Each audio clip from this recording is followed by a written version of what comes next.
Shalom, saudara yang terkasih dalam Tuhan dimanapun berada. Kita bertemu kembali di dalam ruang kesaksian saudara seiman. Saat ini saya akan membacakan sebuah kesaksian dari seorang saudara seiman yang bernama saudara Nicholas. Kita akan mendengarkan bersama-sama untuk menjadi kekuatan juga bagi kita semua. Hikmah dari hajaran Tuhan. Pada kehidupan saya terdahulu yang saya sebut sebagai manusia lama, keinginan saya kepada Tuhan sungguh berada pada titik terendah. Keinginan saya untuk lebih mengenal dan lebih dekat kepada Tuhan saya abaikan. Bahkan boleh dikata saya tidak peduli siapa itu Tuhan. Atas dasar sikap yang negatif ini, suatu saat saya melewati sebuah gedung gereja dan bisikan iblis muncul sehingga saya meremehkan gedung gereja tersebut. Saya memandang negatif akan rumah Tuhan tersebut. Selang 2 bulan setelah itu, saya menderita sakit hepatitis A yang terbilang parah.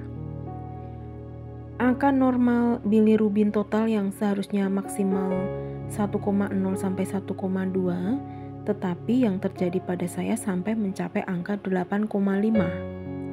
Saya dirawat 1,5 bulan di rumah sakit dan setelah kembali ke rumah, saya merenungkan, kenapa saya harus mengalami ini? Dan barulah saya teringat akan sikap negatif saya pada gedung gereja yang lalu saya lewati.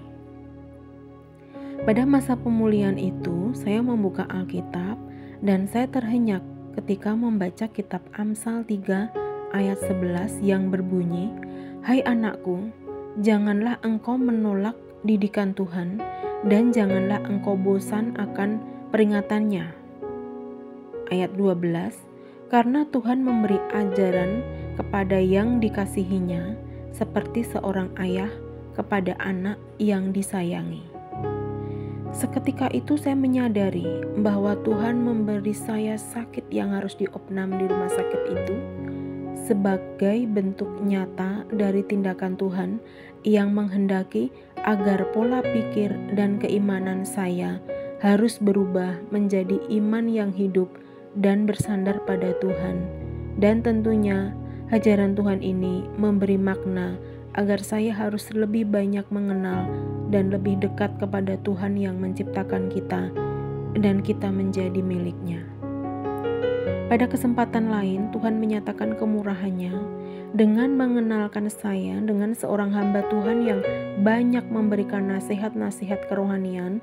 Bahkan melalui hambanya ini, saya diberi buku yang berjudul Dari Keraguan Hingga Percaya, yang isinya sungguh menarik untuk dibaca, yang intinya menegaskan eksistensi Tuhan pencipta alam semesta. Berdasarkan kesaksian saya ini, saya ingin mengambil kesimpulan saya kiranya dapat bermanfaat bagi kita semua, yaitu bahwa 1. Keimanan yang lemah dan sikap yang jauh dari Tuhan merupakan sasaran empuk bagi iblis yang masuk dalam pikiran dan perbuatan kita. Jangan iman kita lemah. Iman yang kuat saja dapat diterobos oleh iblis sedikit demi sedikit.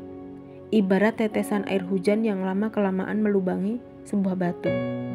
Untuk ini, kita perlu memperkuat dengan membentengi batu atau iman kita ini, yaitu dengan kekuatan doa, pengenalan firman Tuhan, dan penyerahan diri total kepada Tuhan.